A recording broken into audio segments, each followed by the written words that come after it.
छोटे से जंगल में कालू कौवा अपनी माँ सुंदरी कौवी के साथ रहता था। कुछ दिनों पहले उसकी शादी शहर की एक चिड़िया टुनटुनी से होती है। शादी से पहले टुनटुनी की और ससुराल को लेकर कई सपने देखे थे, पर ससुराल आते ही टुनटुनी चिड़िया के सारे सपने बिखर गए। शादी के अगले ही दिन टुनटुनी चिड़िया की सास उसके पास आती है।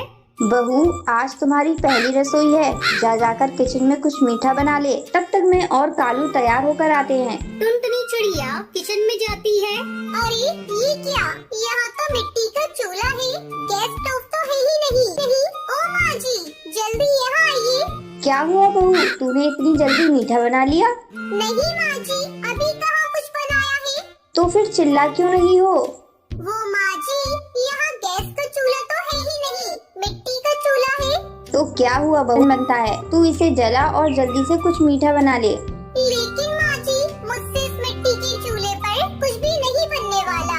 ऐसा करिए, आप एक गैस का चूल्हा खरीद कर मंगवा दीजिए, फिर मैं उस पर रसगुल्ले बना दूंगी। देखो बहू, ये गांव है। किसी तरह टुनटुनी चिड़िया मिट्टी के चूल्हे पर रसगुल्ले बनाती है।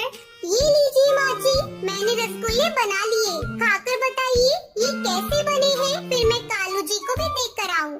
सुंदरी कौवी रसगुल्ले को खाने लगती है। बहू, रसगुल्ले तो बहुत ही स्वादिष्ट बने हैं, लेकिन तूने पहली बार मिट्टी के चूल्हे पर बनाया है ना, इसलिए तुझे परेशानी हुई है। इस तरह कुछ दिन गुजर जाते हैं। एक दिन सुंदरी कौवी मिट्टी से चूल्हे बना रही थी। टुनटुनी बहू, आ मैं तुझे मिट्टी के चूल्हे बनाना सिखाती हूँ।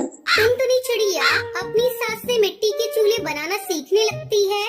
माँ जी, आप तो मिट्टी के बहुत सुंदर चूल्हे बनाती है। आपको पता है, हमारे शहर में मिट्टी के चूल्हे बेचने दूर दूर गांव से पक्षी आते हैं। मैं सोच रही हूँ माँ जी, क्यों न इस बार हम लोग भी मिट्टी का चूल्हा बनाकर शहर के जंगल में बेचें। वैसे भी पूरा दिन हम घर में खाली बैठे रहते हैं। बहू, तेरी बात में तो दम है। अगर हमें ऊपरी कमाई हो जाती है तो घर चलाने में कालू की भी मदद हो जाएगी। फिर दोनों सास बहू मिलकर मिट्टी के बहुत सारे सुंदर सुंदर चूल्हे बनाती है और उन्हें अच्छी तरह से धूप में सुखाकर शहर के जंगल में बेचने के लिए ले जाती है। तभी टूनी चिड़िया उनके पास आती है। बहन, एक कितने में दे रही हो? अगर तुम्हारे दाम सही हुए तो मैं तुमसे 2 चूल्हे खरीदूंगी। वैसे यहाँ सभी पक्षी 100 रुपए में चूल्हा बेच रहे हैं, लेकिन मैं आपको 100 रुपए में 2 चूल्हे दे दूंगी। ठीक है, मुझे 2 चूल्हे दे दो। इस तरह टुनटुनी चिड़िया और सुंदरी कौवी के बनाए हुए मिट्टी के चूल्हे कुछ ही घंटों में सारे बिक जाते हैं। देखा माँ जी, हमारे बनाए हुए मिट्टी के चूल्हे सबसे पहले बिक गए। लेकिन बहू, हमने चूल्हे के दाम बहुत कम रखे हैं।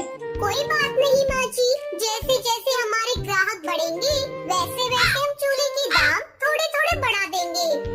ये सब तेरी वजह से हुआ है बहू। अब जल्दी घर चल, हमें कल बेचने के लिए मिट्टी के चूल्हे भी बनाने हैं। फिर दोनों सास बहू घर जाती है और मिट्टी के चूल्हे बनाने में लग जाती है। इस तरह मिट्टी के चूल्हे बेचकर दोनों सास बहू बहुत खुश होती है और खुशी खुशी